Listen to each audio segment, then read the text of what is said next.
Ma'am आप अपना नाम तो बता दीजिए। ये सुनकर अनिका ने बिना किसी भी हाव भाव से धीरे से कहा, अनिका गुलेरिया।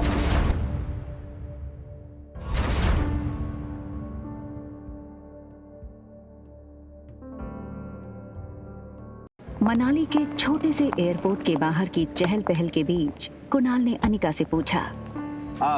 मैम आप अपना नाम तो बता दीजिए। ये सुनकर अनिका ने बिना किसी भी हाव भाव से धीरे से कहा, अनिका गुलेरिया। कुणाल ये सुनकर दंग रह गया। आप अनिका गुलेरिया को ही पिक करने आए हो ना?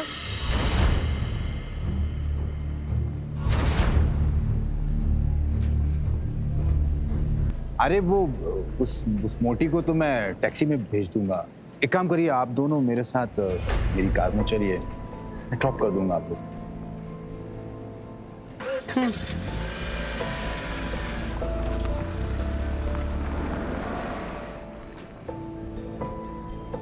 फटाफट इस टैक्सी के पीछे जाकर मैडम का पीछा कर, जाकर के देख मैडम किस होटल में रुकी। ध्यान रहे, हाँ? कोई भी तुझ पे शक ना करे। चल भाग, फटाफट भाग।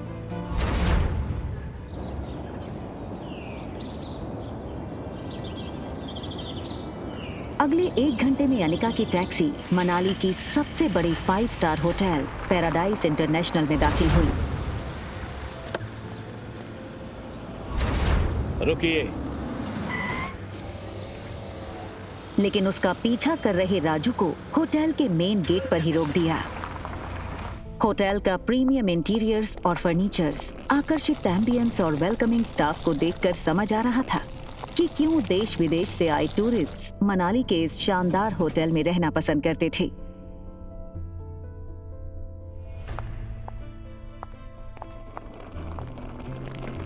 इस फ्लोर पे 2 ही रूम्स हैं। जी मैम, इस टॉप फ्लोर पे सिर्फ 2 ही लग्जरी अपार्टमेंट्स हैं।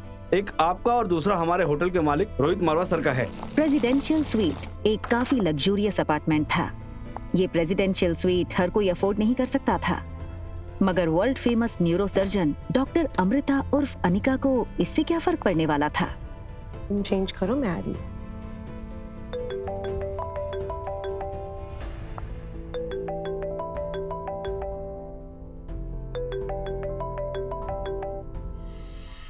Hello Anika, what kind of behavior is this? Kunal 2 घंटों से एयरपोर्ट पर तुम्हारा इंतजार करता रहा। तुम उसके साथ आई क्यों नहीं? कहाँ हो तुम?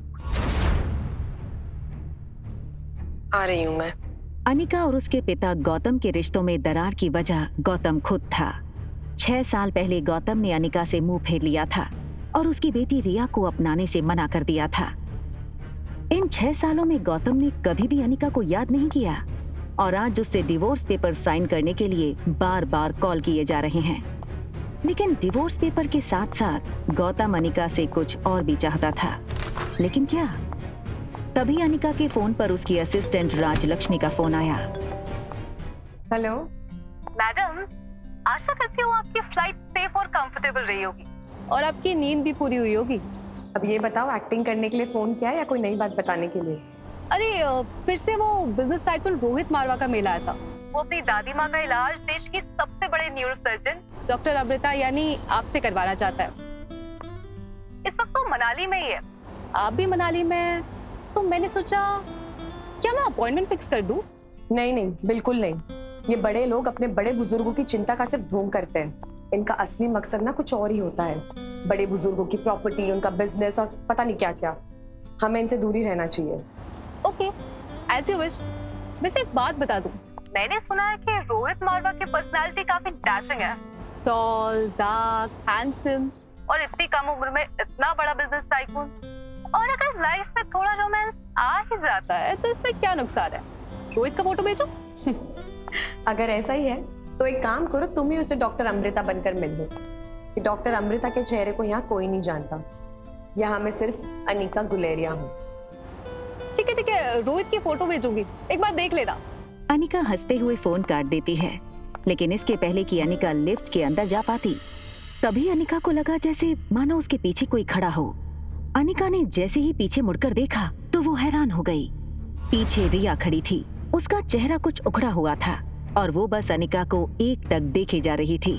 अनिका को लगा कि रिया नींद से अचानक उठकर उसने अनिका को पास नहीं देखा होगा, इसलिए ऐसे खड़ी हो गई होगी। मम्मा जल्दी वापस आ जाएगी और आते हुए ना आपकी फेवरेट चॉकलेट आइसक्रीम ले आएगी, ठीक है? आप जाओ कमरे में और आराम करो या अपनी फेवरेट वीडियो गेम खेल लो, ठीक है?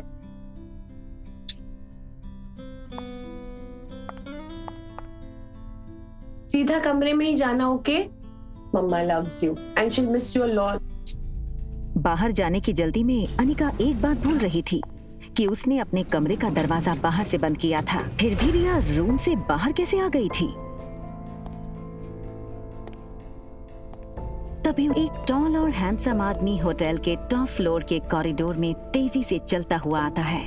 ये आदमी था मारवा इंडस्ट्रीज का सीईओ रोहित मारवा।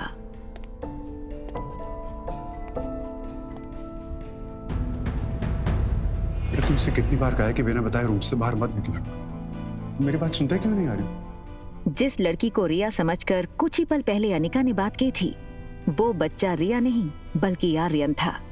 रोहित मारवा का इकलौता बेटा आर्यन, मारवा इंडस्ट्रीज का इकलौता वारिस।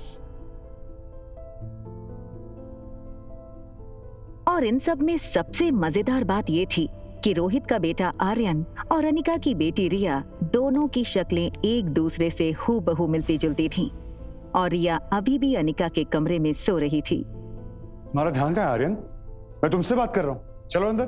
मुझे चॉकलेट आइसक्रीम चाहिए। ये सुनकर रोहित थोड़ा हैरान हो गया। हमेशा गुमसुम और गुपचुप रहने वाला आर्यन का बर्ताव आज रोहित को कुछ अजीब लग रहा था। आर्यन के गाल पर लिपस्टिक का निशान देखकर रोहित हैरान हो गया।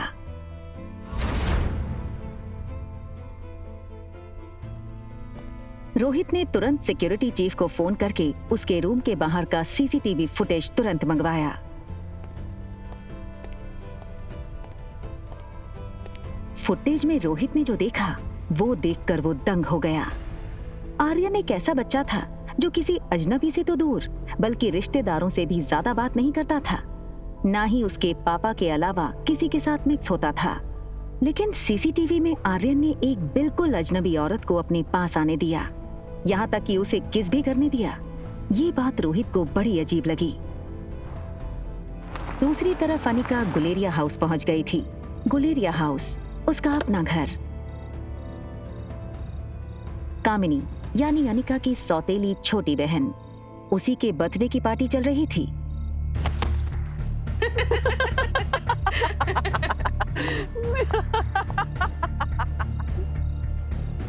जैसे ही उस लड़की को अनिका ने देखा, उसे याद आया कि वो लड़की उसकी बुआ की बेटी प्रीति है। अगले साल मिस हिमाचल बनोगी और उसके बाद मिस इंडिया। क्या तुम अभी भी कहोगी कि तुम्हारी अनिका दीदी मुझसे ज्यादा खूबसूरत है? हाँ, अनिका दी सबसे ज्यादा सुंदर है। अच्छा, तो एक काम करते हैं, वोटिंग करते हैं। तो आप लोग वोट करोगे इस मोटी और मुझ में ज्यादा खूबसूरत कौन है, ठीक है? ये बात कहकर कामिनी ने अपने एक दोस्त से सिगरेट जलाने का लाइटर लिया और उससे अनिका की फोटो जला दी।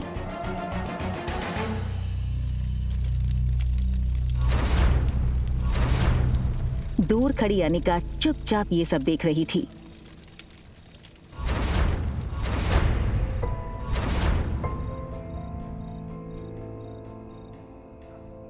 सो गाइस, आप वोटिंग के साथ तैयार हैं? तो बताओ मुझे कितने वोट? कामिनी, कामिनी, कामिनी, कामिनी, कामिनी, कामिनी, कामिनी, कामिनी। बेचारी प्रीत, सारे वोट्स तो मुझे ही मिल गए और तुम हार गई। चलो कोई बात नहीं, अब हार ही गई हो तो इसकी सजा तो मिलनी होगी। तो तुम्हारी सजा ये है कि तुम्हारी इस खूबसूरत मोटी दीदी की फोटो तो मैंने इस जूस के ग्लास में डाल दी, तो बस तुम्हें अब इसे पीना है। चलो। बिन माँ की अनिका को बचपन में साक्षी बुआ से ही माँ का प्यार मिला था। और प्रीति मानो अनिका की कजन नहीं बल्कि सगी छोटी बहन हो। अनिका दी आप?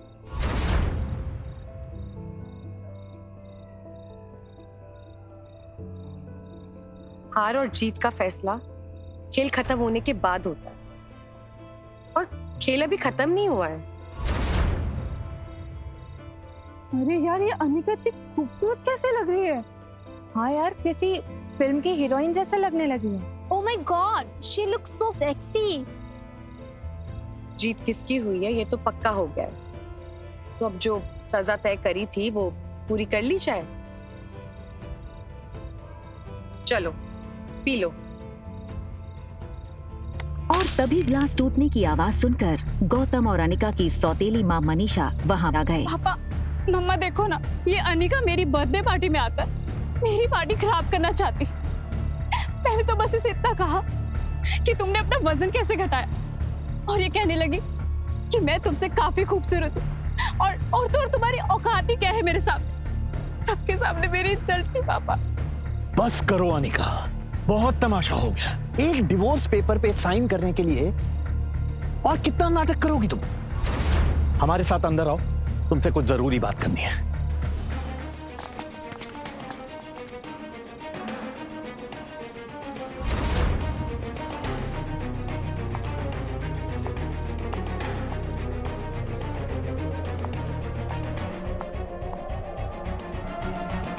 6 साल बाद अपनी बेटी से मिलने की कोई भी खुशी न जताते हुए वो सीधे मुद्दे की बात करना शुरू करते हैं। देखो अनिका, जो हो गया सो हो गया। हमें और परेशान करके तुम्हें क्या मिलेगा? तुम मेहरबानी करके इन 2 कागजात पर साइन कर दो। मैं तो सिर्फ डिवोर्स पेपर साइन करने आई थी, ये दूसरे पेपर्स? दरअसल तुमसे डिवोर्स लेने के बाद हम, यानी कि मैं और तुम्हारी नई माँ, ये चाहते हैं कि कुणाल और कामिनी की शादी हो जाए। कुणाल को भी इस शादी से कोई एतराज नहीं है, और कामिनी तो पहले से ही कुणाल को चाहती थी। बस कुणाल के दादाजी की एक ही इच्छा है। दरअसल तुम्हारी मां के गुजरने के बाद उसकी जो फार्मा कंपनी तुम्हारे नाम हो गई थी,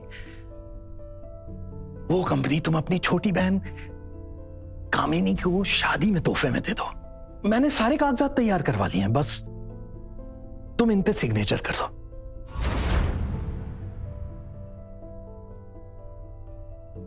वो कभी सोच नहीं सकती थी कि डोगरा खानदान के साथ रिश्ता बनाए रखने के लिए उसके पापा इतना नीचे गिर सकते हैं।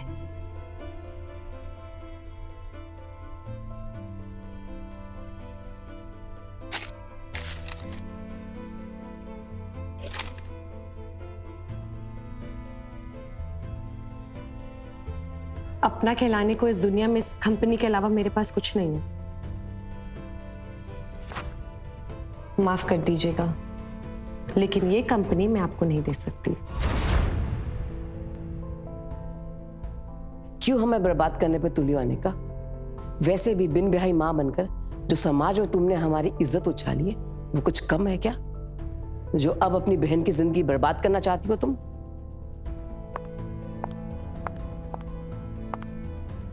तुम्हें क्या लगता है कि अगर तुम कंपनी मेरे नाम नहीं करोगी तो कुणाल मुझसे शादी नहीं करेगा?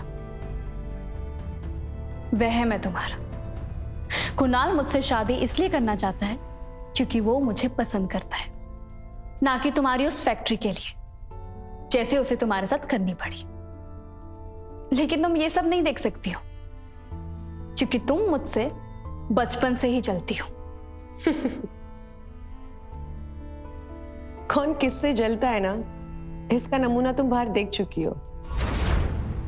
बचपन में अनिका का फायदा हर कोई उठा ले जाता था। आज अनिका को इस तरह सबके अरमानों पर पानी फेरता हुआ देख सब लोग गहरे शौक में थे। समझती क्या हो अपने आप को?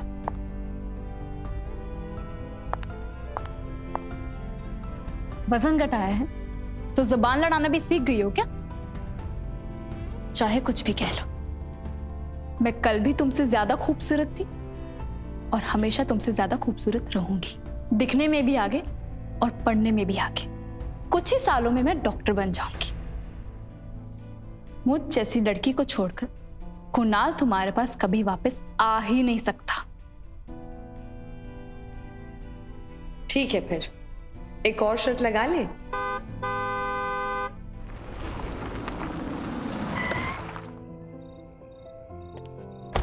कहाँ गई ये मोटी? 2 घंटा इसने मुझे एयरपोर्ट पे वेट कराया। अनिका, आगे की कहानी जानने के लिए देखें अगला एपिसोड सिर्फ पॉकेट एफएम के यूट्यूब चैनल पर। और एक लड़की को देखा तो के सारे एपिसोड को सुनने के लिए डिस्क्रिप्शन में दी गई लिंक से डाउनलोड करें पॉकेट एफएम ऐप।